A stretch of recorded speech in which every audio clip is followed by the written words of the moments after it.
This is my second video about the best methods for converting acyl halides into ketones. This presentation is about the reaction of acyl halides with polar organometallic reagents such as organoalkali or Grignard reagents. Not included are enolates or otherwise resonance-stabilized anionic intermediates, which will be discussed later. Because of the high reactivity of both reactants, these reactions do not usually work very well and many things can go wrong. Nevertheless, there are situations where this strategy can be a useful alternative to other methods, for instance, if one of the starting materials is readily available at low cost. Most organometallic reagents are highly nucleophilic and usually add to acyl chlorides directly, in particular if the metal can coordinate to the oxygen atom of the carbonyl group. The intermediate alpha-chloroalkoxides decompose spontaneously, almost without activation barrier and at low temperatures, into the ketone and the metal chloride. Unfortunately, the resulting ketone also reacts quickly with polar organometallics to yield tertiary alcohols, and because of its high speed, this side reaction can be difficult to prevent. If the organometallic reagent is added slowly to a cold solution of the acyl halide, the concentration of nucleophile at the point of addition will still exceed the concentration of electrophile and cause the formation of tertiary alcohols. Only by slowing down both reactions, for instance by lowering the concentration and the temperature of both solutions, or by a faster mixing, can the side reaction be prevented. In real life, however, such strategies quickly reach their limits and become unviable. A further problem is that polar organometallics are also strong bases and can convert ketones into enolates. This will happen easily if the ketone is very acidic, such as for instance with benzyl or allyl ketones. Enolate formation consumes one equivalent of organometallic reagent, and the resulting enolates may even react with the acyl halide and yield 1,3-diketones or enol esters. It is usually not a good idea to mix highly electrophilic with highly nucleophilic reagents, because strong electrophiles are also single electron and hydride acceptors, and most nucleophiles may also act as single electron and hydride donors and as bases. Therefore, during such reactions, radicals can arise and cause the formation of unexpected products, such as aldehydes, dimers, or hydroperoxides. Acyl chlorides with alpha hydrogen eliminate hydrogen chloride already upon treatment with relatively weak bases, such as triethylamine. Ketene formation is therefore a further potential side reaction. Although ketenes can react with the organometallic reagent to yield the expected ketone, ketenes may also dimerize, and these dimers may also react with the organometallic reagent to yield further byproducts. The only advantages of this strategy are that some starting materials cost little and that the reactions are very fast. Polar organometallics are, however, unselective and can react with many different functional groups.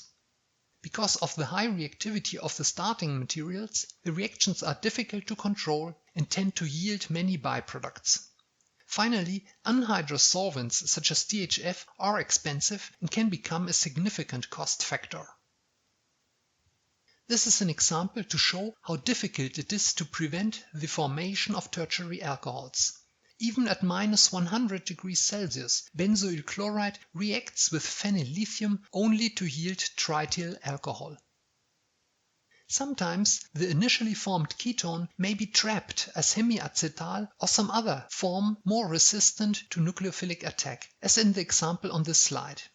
Here, the benzophenone formed upon reaction of the lithiated arene with benzoyl chloride is protected as lactone, which seems to be sufficiently less reactive than benzophenone.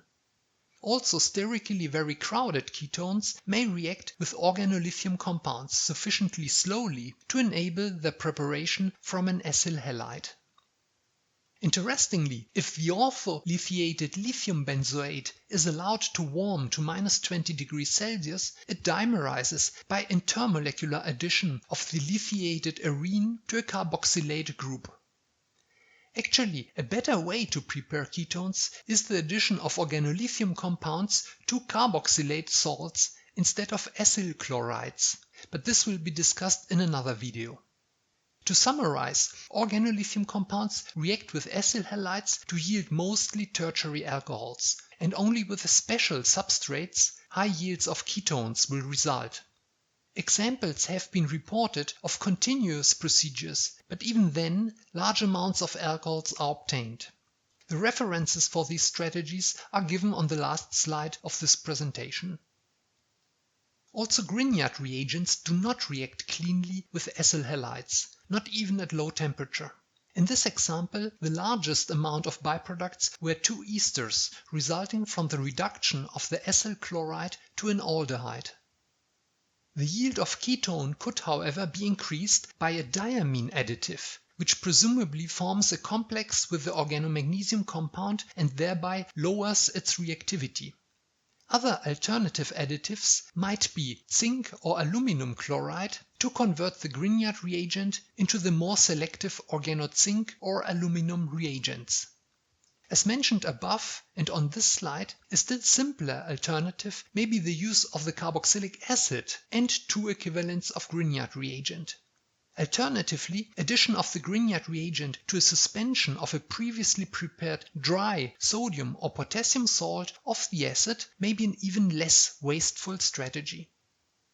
Organozinc and organoaluminum reagents are significantly less reactive than organolithium or Grignard reagents, and reactions of the former with acyl halides may even require catalysis to proceed at acceptable rates.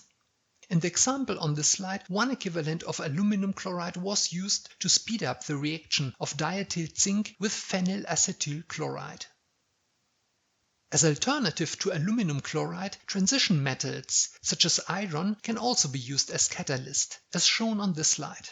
Transition metal salts, however, also catalyze redox processes and the isomerization and elimination of metal hydrides from polar organometallics, and are therefore not always beneficial. The required benzylic organozinc reagent was prepared by transmetallation of a Grignard reagent. Benzylic organometallics, as the one of this example, are often difficult to prepare because they also react with the starting benzylic halide, and large amounts of diaryl ethanes can result as byproducts. This is another example of a transition metal catalyzed addition of an organozinc reagent to an acyl chloride. A small amount of a palladium complex was enough to provide for a high yield of the desired ketone. With a slightly less reactive acyl chloride, namely benzoyl chloride, this reaction did unfortunately no longer proceed as expected. A large amount of benzaldehyde was produced and the ketone was obtained in only 53% yield. The authors suggested that the benzaldehyde resulted from the reaction of benzoyl chloride with a palladium hydride formed by beta hydride elimination. This is an example of the use of trimethylaluminum as nucleophilic methylating reagent for acyl chlorides.